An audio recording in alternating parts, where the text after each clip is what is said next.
Hi, and thank you for joining Azure and myself as we sail the Mediterranean in our first ever season of cruising. Coming up, we have Dwejra Bay, the inland sea, questionable provisioning techniques, the blue hole, some scary caves, the original Popeye movie set, the Rolex Middle Sea Yacht Race, and of course more immigration problems. Was that successful? In our more recent videos, we had arrived in Malta from Tunisia and started cruising around these beautiful islands. We finished the last video just after we had left the Blue Lagoon and we're heading for Dwejra. Goodbye Blue Lagoon, Comino. Who knows, we might actually be back here in the next couple of nights. See how this next spot is. Dwejra Bay is only about 8 or 9 nautical miles away from the Blue Lagoon, but with the wind coming from the north, we had to tack our way out west, but we had left relatively early, so we weren't too worried about taking too long. Just checking how the new autopilot is going with all the different points of sail. So far so good. And there's the White Cliffs of Gozo. We were, however, going pretty slow given the wind speed. We were towing the dinghy and outboard, which is obviously going to slow us down, but I was still convinced that I could get a bit more speed out of the sails. So I spent most of the passage tweaking and retweaking the sails, all to get maybe an extra 0.2 knots of boat speed.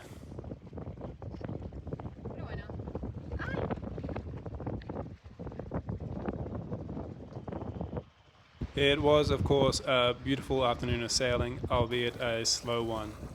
And the cliffs on the west coast of Gozo were just as spectacular as they were when we first spotted them coming into Malta from Tunisia. I even spotted a very cute little ketch. What is this tiny little ketch? This is the cutest thing ever. It's a ketch owner's thing. You wouldn't understand. As we were coming into Dwejra Bay, I could already tell it was going to be an excellent anchorage. No. Azure was still traumatized from the 3 retakes we had to do in the Blue Lagoon. I think we're just anchoring as normal.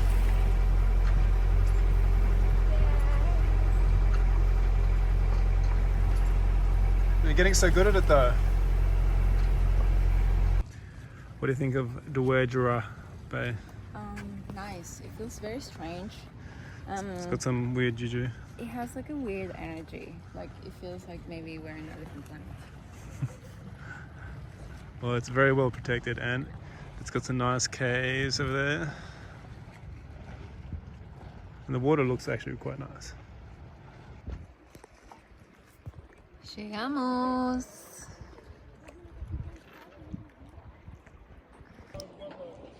Llegamos a nuestro nuevo lugar. Y es muy lindo, pero tiene una onda como marciana. Como que hay una energía extraña en el aire, como si estuviéramos en otro planeta.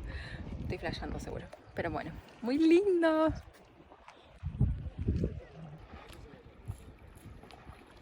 Ahí me viene a buscar Ryan para ir a recorrer las cuevitas.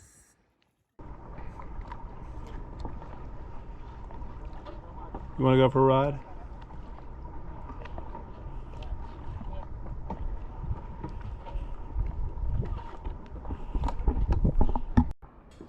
There are quite a lot of caves along the east side of the bay. Some of them are reasonably well lit and easy to access.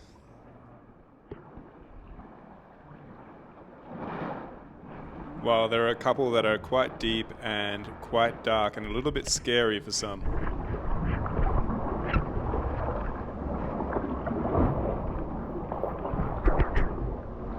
Let's try not to go into the rocks. You can see a chamber up ahead of this story. Looking at the chamber. What's a chamber? Chamber. Chamber. What is that? Like a big cavernous space. It is a chamber in my language. Una chamba. Mi primera chamba. Okay, no, I don't want to go there. I'm sure it's full of bats. No, debe haber murciélagos. No, amor, this is where Nessie, No, acá donde duerme el abuelito. No, please, no.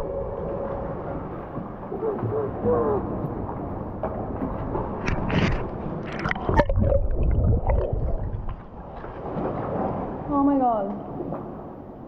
You hear anything?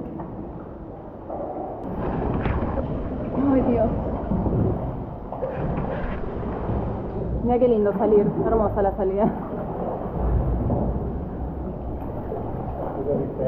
No, that's absolutely where Nessie lives.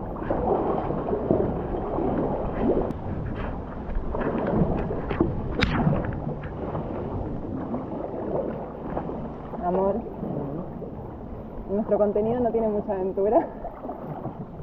No hay mucha aventura en nuestro contenido porque a mí me da un poco de miedo. Me da un poco de miedo todo.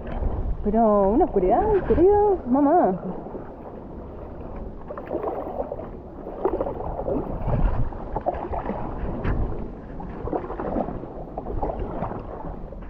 So we left the scary cave where Nessie lives and explored some other parts of the bay. Amazing how deep those caves go in. Yeah. I guess I'll never really know.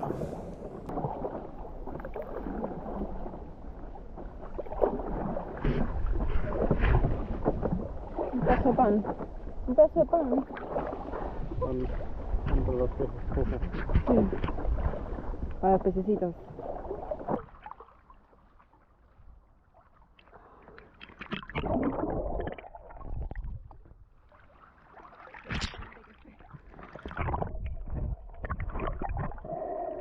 The water was incredibly clear, and even though we were anchored in about 9 or 10 meters of water, I could still clearly see where the anchor and chain lay. I always see pictures or videos on social media of boat owners swimming underneath their hull and posing underneath their keel, and I've always wanted to try doing it, so this was the perfect spot to do so.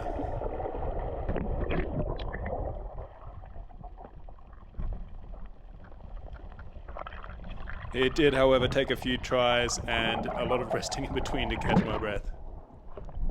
I don't know if I got a shot though. It also didn't help that the photographer left me hanging down there.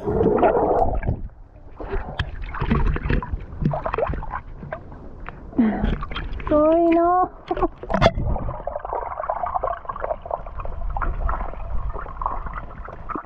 We got a good one in the end. After an afternoon and evening swimming and paddleboarding around the Dwejra caves and below the boat, it was really great to sit down and enjoy another spectacular Maltese sunset. Out of rosé, but the sunset tradition continues with beer.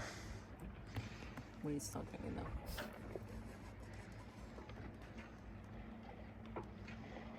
Other rocks.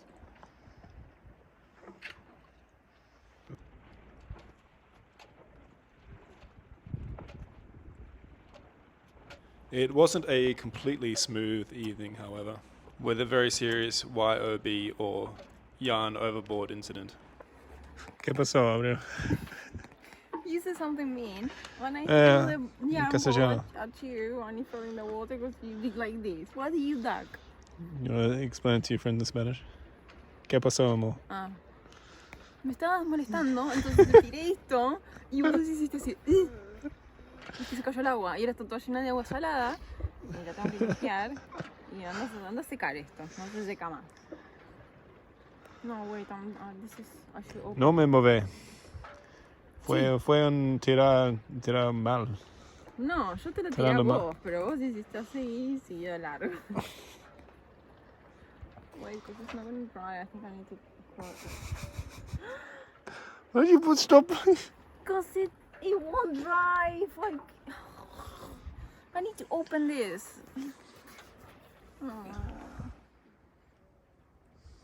In the morning, we checked out these really traditional and pretty boathouses right on Dwejra Bay before we walked up over the hill heading for the Dwejra Inland Sea. Tucked away behind the cliffs of Dwejra, the Inland Sea is a small saltwater lagoon connected to the open sea by a narrow tunnel through the rock. Fishermen have launched their boats from here for generations, and today it's a favorite spot for swimmers and divers. Many of the traditional fishing boats, jetties, and boat sheds are still there today.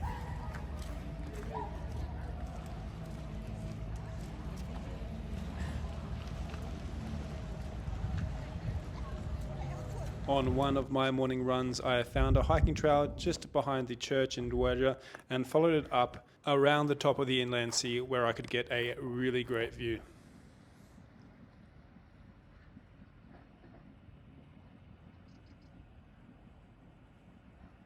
We were about to go back to Argo when we remembered that we were running very low on water and there wasn't much available in Dwejra itself.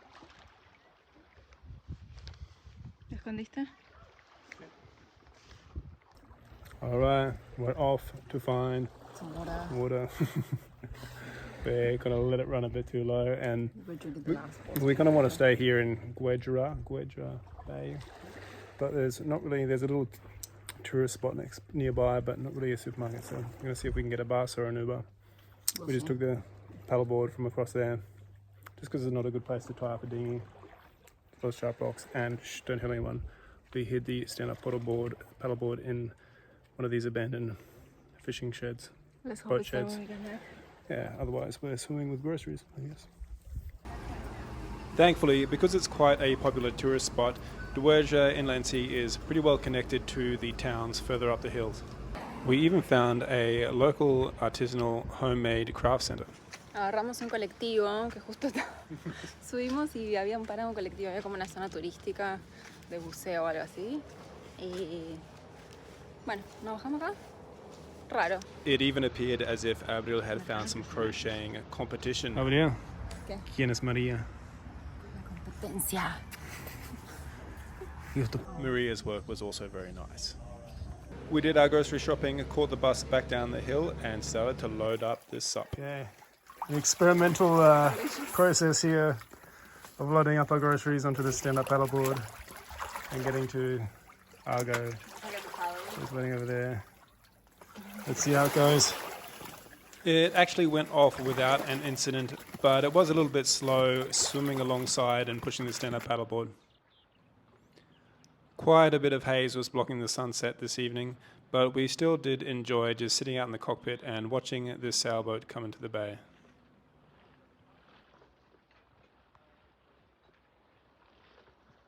On my run the next morning, I went to check out the Blue Hole. The Blue Hole is one of Malta's most spectacular dive sites.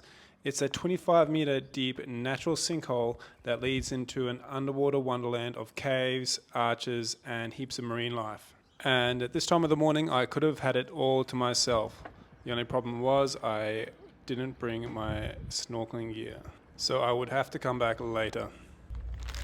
I'm about to go for a swim in the Blue Hole and perhaps around the caves through the Azure window.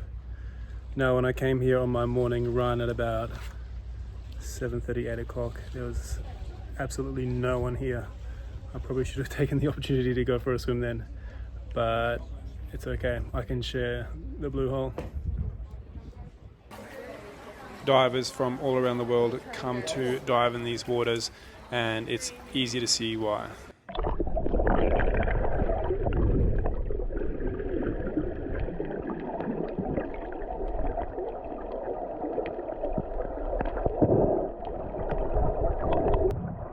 I've always loved to snorkel, but the idea of diving and diving deep kind of has freaked me out a little bit. But seeing the divers down in the Blue Hole and how tranquil they appeared, it kind of inspired me to maybe give it a go.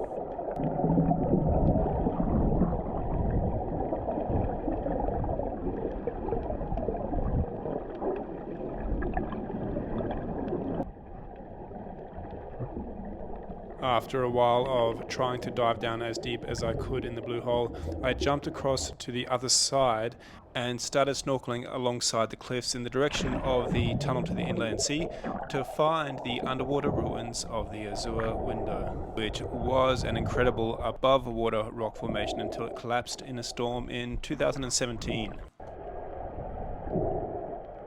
Eventually, in the distance, I spied the signature bubbles emanating from a group of scuba divers much further below. So I thought I'd follow them around a bit, kind of like a scuba stalker. Argo's previous owner had actually left a decent amount of scuba gear on board. It's just that the tanks need to be serviced. And after seeing this part of Malta, I'm really inspired to actually get them all sorted out and actually do a bit more scuba from Argo.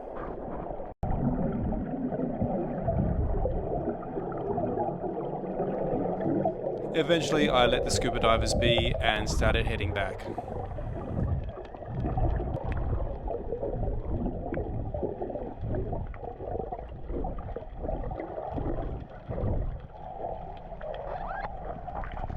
I soon returned back to the Blue Hole and collected my things and made my way to Dwejra Bay, where I jumped on the paddleboard to get back to Argo because we would soon be leaving.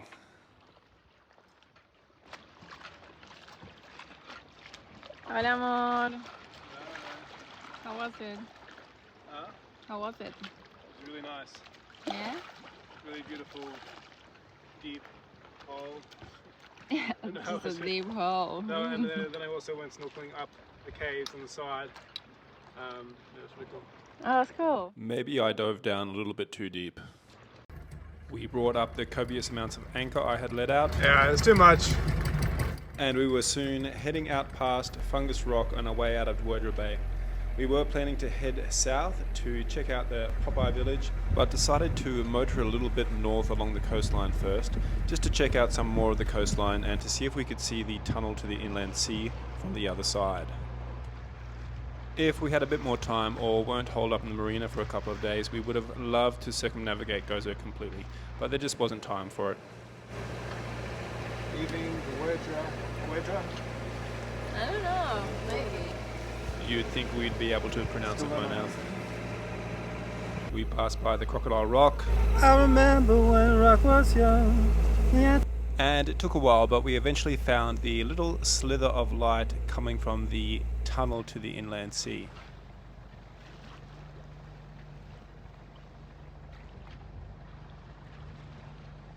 When we turned to head south again, the wind was definitely not in our favour, but we figured that a little bit further south along the coastline of Gozo it would change a little bit and we should be able to sail.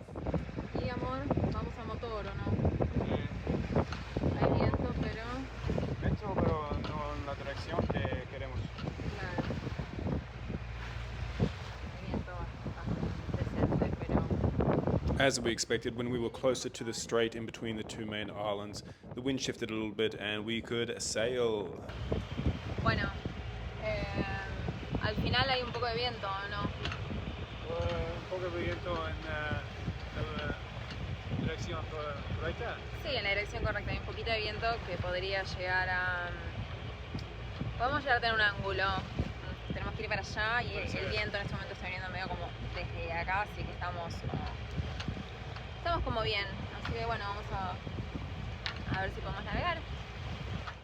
So we put all sails up and we were happy to be sailing, but of course it was quite slow again.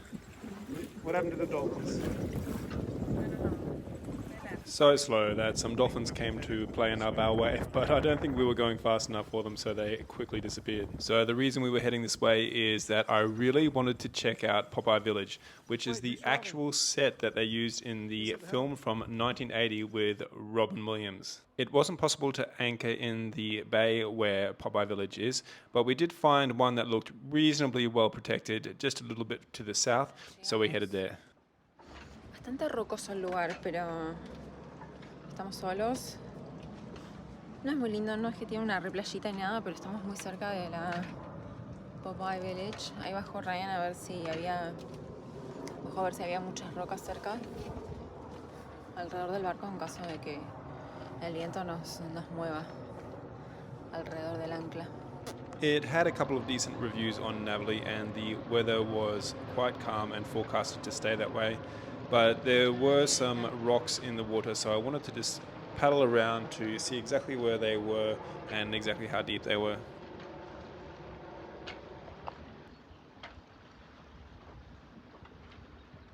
I imagine that this spot is really great to stop for the day to have a swim or to stop for lunch. But for us, it was probably one of my poorer choices of anchorage. Even though the weather was quite calm and we were safe, it was a little bit rocky through the night. Or maybe we're just getting too used to nice flat anchorages. Despite the bad night's sleep, we were still excited to get in the dinghy and check out the Popeye Village set. Buen día. Buen día. ¿Qué tal? ¿Todo bien? ¿Qué te parece? ¿Te parece de esta? Anchorage. ¿Qué me parece este Anchorage? Se mueve un poco para todos lados. A ver si se ve ahí. Vamos a salir pronto. Finally another dinghy pilot. Alright, so see if we can go that way. So you need to turn all the way around to the right. So you'll have to push out quite a bit. Throttle a little bit.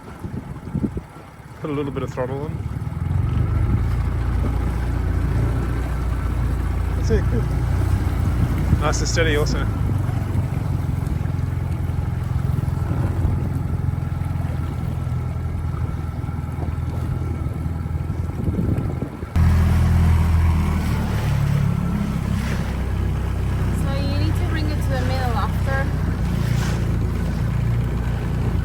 Coming into the bay of Popeye Village is strange.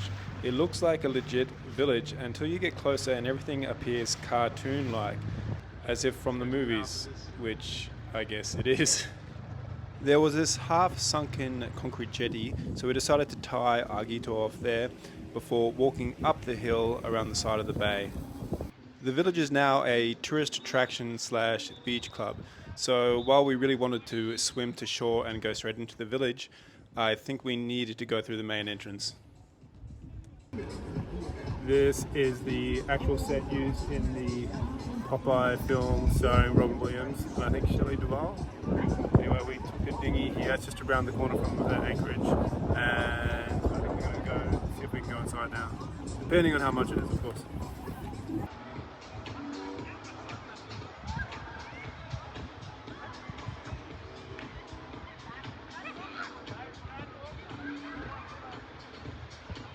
From the side of the bay, you could actually get a really great view of the entire village, but we decided we'd go and buy a ticket to get a closer look.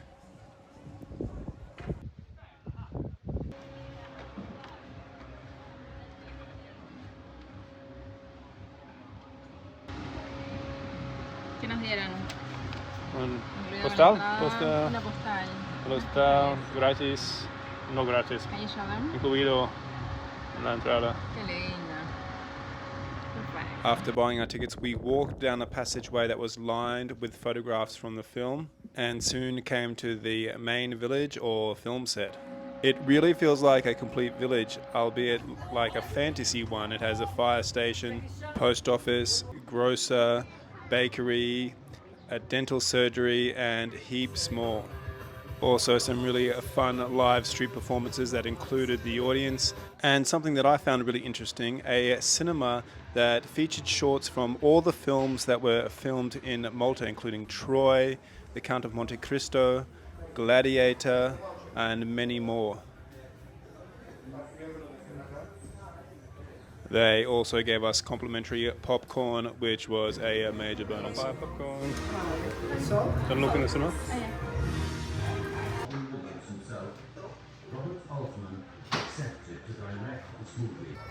We walked around the village for quite a while, marveling in the fact that they built this entire village with truly functional buildings, when in this day and age they would probably just use CGI to replicate the entire place.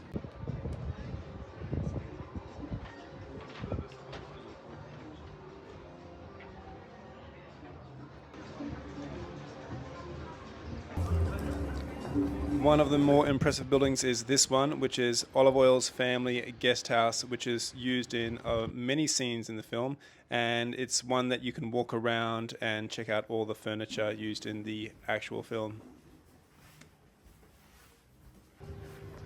It's meant to be a bar or a restaurant. Oh, really? I don't know, is it?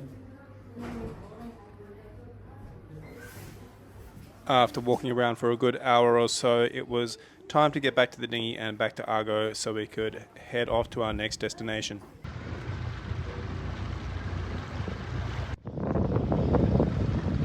Very cool. We're gonna have to go back to the boat for Starlink and stream Popeye, I think. Once back on Argo, we didn't waste any time. We simply raised anchor and headed off. Once out of the protection of the bay, we discovered that the sea state was actually pretty rough, pretty rocky, and the wind was coming from exactly where we wanted to go. And with not much time left in the day, we had to motor, unfortunately.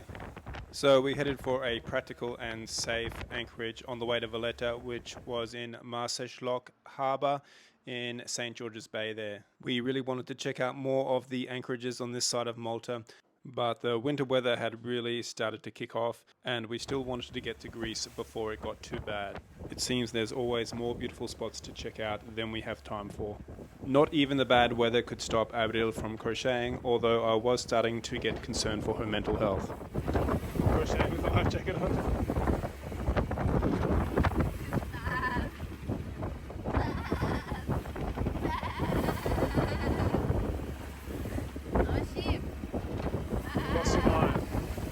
And so after a rough and noisy passage, noisy for the sheep on board, not just the motor, we entered the port harbour of Marsaxlokk, which is not exactly the prettiest harbour, but had some nice villages nearby and was well protected. Not the ideal time to go sailing, but I think it's best to be in a port tonight.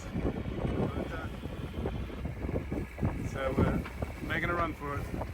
The weather the next day was even worse, and while we didn't particularly feel like going sailing in such conditions, we really needed to make it to Valletta. With the wind blowing nearly 30 knots from the south, we were planning just to make it out into the safe water mark of Marsaxlokk Harbour, put up the sails, and sail mostly downwind to Valletta.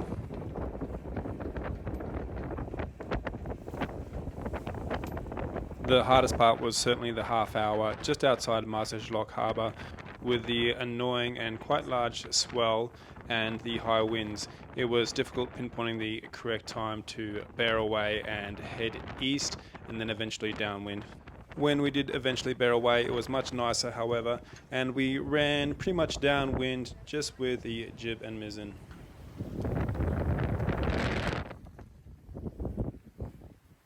It was around this time also that we noticed several very large and very expensive looking boats heading out for a sail in these relatively poor conditions and wondered what they were doing. I guess, however, poor conditions for cruises are quite often the perfect conditions for races. I was certainly enjoying going downwind in these conditions, but Argo is not by any measure a racing boat.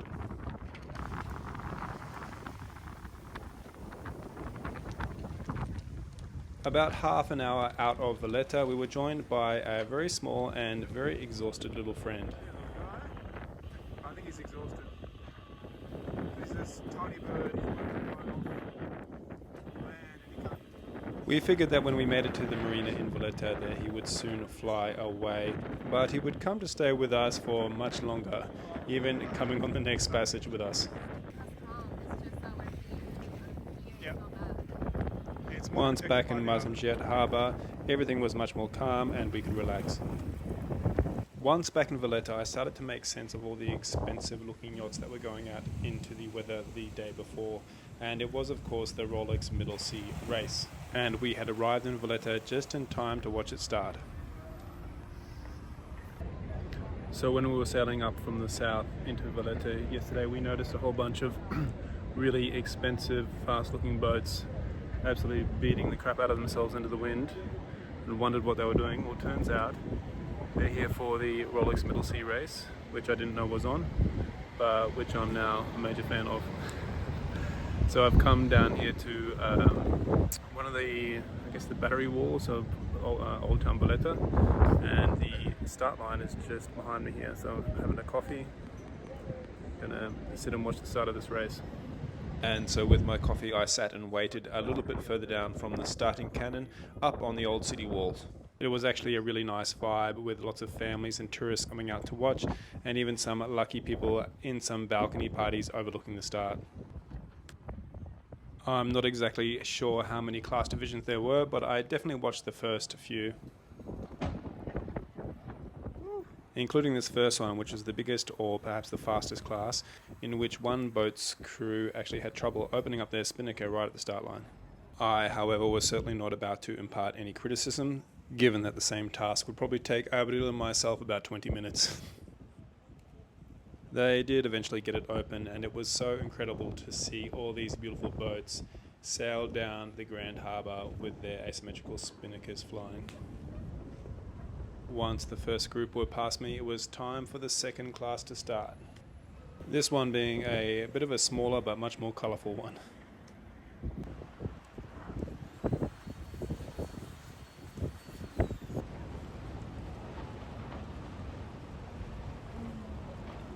Oops, nearly a bit of an accident, but once again, not about to impart any criticism on these incredible sailors.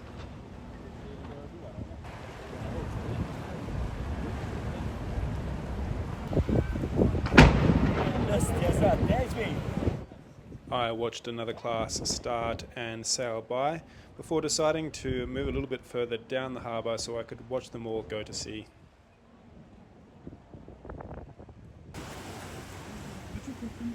Looks like they have to round that marker out there near the entrance to the harbour.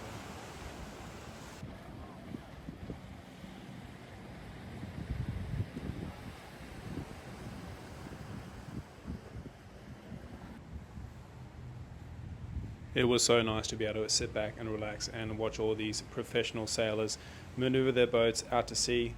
But in doing so and watching all these sailors head for Sicily, I was reminded that we too needed to head out in that direction within the next couple of days.